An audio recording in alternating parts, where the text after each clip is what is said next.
I don't doubt this was Luffy's instinct and he was feeling intimidated by Mihawk and that's why he saw his arms get cut off. But Luffy has been in some dire situations, like especially pre-time skip. He has been intimidated, and he did not see these visions of himself being defeated like this. I think we can agree that clearly this is something a little more than intimidation. Maybe Luffy awakened his observation haki and then never used it again pre-time skip. Then we're back to the same conclusion. Mihawk forced him to do this and he's the only one with this ability. Or is he? My boy Clairvoyant actually figured this out way back when. Zunisha has a panel very similar to the one like Luffy and Mihawk do. When Zunisha forces Momo to see a vision of Jack, notice the sound effect, the zooming in on Zunisha's ringed eye, and then the shocked reaction with Momo. We got that same sound effect here, the zooming in on Mihawk's ringed eye, and then the shocked reaction by Luffy.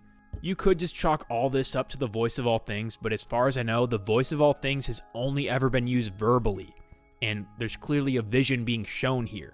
Now this was clearly just communication, this was intimidation, but this could prove there is another level to observation haki that we have not seen. And I think this level being paired with Conquerors is what makes you intimidated like this. This dude had a great theory. If Conqueror's haki and Armament haki can be combined, why couldn't the same happen with Observation and Conqueror's haki?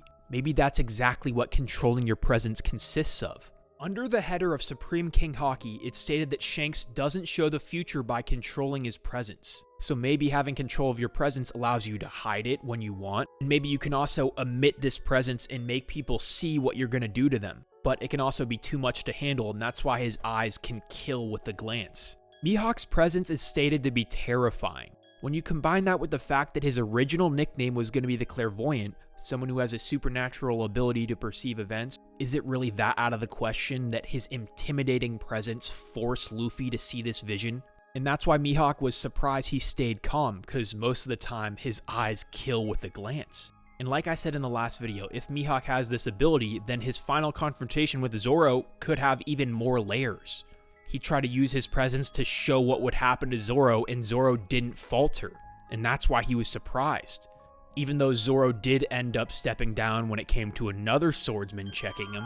Yeah, this is a live action, but it might as well be more canon than the anime. Oda has worked on it heavily for 8 years. He says the power relationships in it are accurate. He also said it's his last chance to bring One Piece to the entire world.